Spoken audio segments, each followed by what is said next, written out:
मुझे माफ कर दो बहू, मैं तुम्हारे साथ बहुत बुरा किया। माँ जी, आप माफी मत मांगिए, आप आशीर्वाद दीजिए बस। कहानी शुरू होती है निखिल जब कॉलेज में पढ़ता था। कल कॉलेज बंद हो जाएगा, तुम अपने घर को जाओगे। मैं अपने घर न जाऊं तो क्या तुम्हारे घर जाऊं? हाँ, यही तो मैं चाहता हूँ कि तुम मेरे घर आओ, मेरी दुल्हन बनकर। निखिल, मैं तुम्हें 1000 बार समझा चुकी हूँ कि मैं तुमसे प्यार नहीं करती। तुम मेरे पीछे क्यों पड़े हो? तो किससे प्यार करती हो? मैं किसी से प्यार नहीं करती, मैं बस अपने पापा और बहन से प्यार करती। और हाँ, मेरे पीछे आने की कोशिश भी मत करना।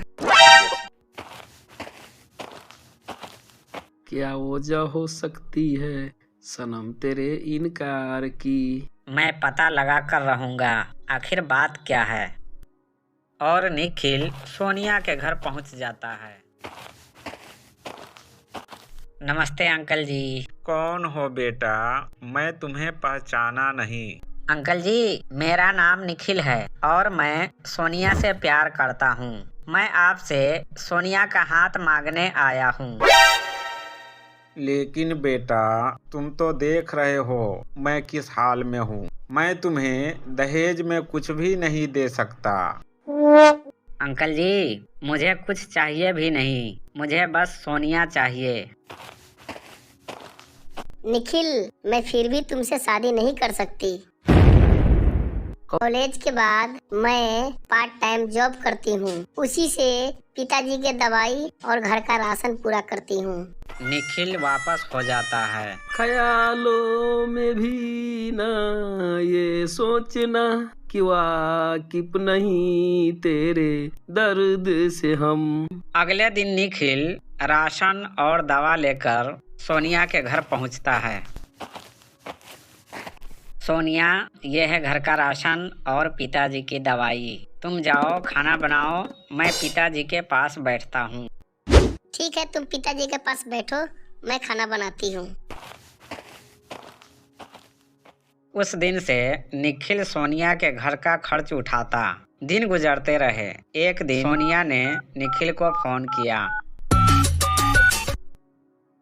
हेलो निखिल, जल्दी आओ, पिताजी की तबीयत बहुत खराब है। ठीक है, मैं आता हूँ। क्या हुआ सोनिया? क्या हुआ पिताजी को? देखो ना, ये तो आंखें नहीं खोल रहे हैं। मैं एम्बुलेंस को फोन लगाता हूँ। रुको। बेटा, मेरे पास इतना टाइम नहीं है।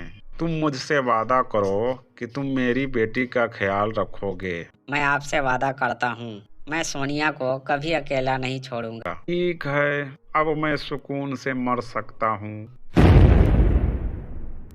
सोनिया के पापा की मौत हो जाती है। क्रियाक्रम करने के बाद निखिल सोनिया से मंदिर में शादी कर लेता है। उसे लेकर अपने घर आता है। निखिल, तुम्हारे साथ ये लड़की कौन है? मम्मी, ये सोनिया है, मैंने इससे शादी कर ली है। शादी कर ली है? वो भी हम लोगों के बगैर बताए? मम्मी, मैं आपको बताने वाला था, मगर सिचुएशन ऐसा था कि मौका नहीं मिला। मौका नहीं मिला बताने का, तो अब तुम्हें इस घर में रहने की भी मौका नहीं मिलेगा।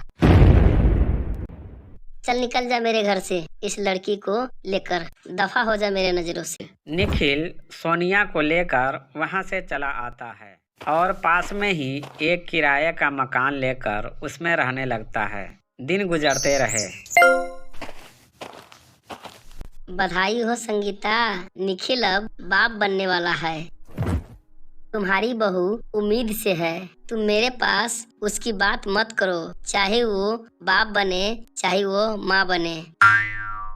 मेरे लिए वो मर गया है। मेरी अपनी बहू भी माँ बनने वाली है। क्या कह रही हो संगीता? आखिर वो भी तो तेरी बहू है ना। देखो सुनील, बड़ी मिन्नतों के बाद घर में खुशी आई है। मैं चाहती हूँ मेरा पहला बच्चा मेरे मायके में हो। राधिका, अगर तुम चली गई तो माँ जी का ख्याल कौन रखेगा? तो क्या माँ जी के चक्कर में मैं अपने बच्चों के परवाह न करूँ? मम्मी, राधिका अपने मैके जाना चाहती है। क्यों जाना चाहती है? यहाँ भी तो है हम सब। मैंने बहुत समझाया मम्मी, मगर वो मानने के लिए तैयार नहीं है। तुम ये क्या कर रही हो बहू? क्या ये तुम्हारा घर नहीं है? क्या हम सब तुम्हारा ख्याल नहीं रख सकते हैं? रख सकते हैं, लेकिन मैं चाहती हूँ कि मेरा पहला बच्चा मैके में हो। मम्मी, आप टेंशन मत लो, मैं आज से घर का सारा काम करूँगा। आपको इस बुढ़ापे में तकलीफ उठाने की कोई जरूरत नहीं है। आपका बेटा अभी है। अनिल घर का सारा काम करता, खाना बनाता और कपड़े धोकर छत पे सुखाता। एक दिन सोनिया छत पर कपड़े सुखा रही थी तो उसने देखा और उसकी सासू माँ झाड़ू लगा रही है। अरे, सासू माँ झाड़ू क्यों लगा रही है? ये देखकर सोनिया को बहुत बुरा लगता है। वो जल्दी जल्दी संगीता के घर की तरफ आने लगती है, मगर कुछ सोचकर रुक जाती है। मम्मी, आपको बोला था ना कि घर का काम नहीं करना, मैं करूँगा। आज तो आपने कर लिया, मगर कल से मत करना। मैंने तो कुछ नहीं किया। आखिर ये सब कर कौन रहा है? पता लगाना पड़ेगा। अगली सुबह संगीता 4 बजे उठ जाती है तो उसे किचन से बर्तन हड़बड़ाने की आवाज आती है। वो किचन में पहुंचती है। बहू, घर का ये काम तू कर रही है? माँ जी, मेरे रहते आप घर के काम करो, ये मुझसे देखा नहीं गया। मुझे माफ कर दो बहू, मैं तुम्हारे साथ बहुत बुरा किया।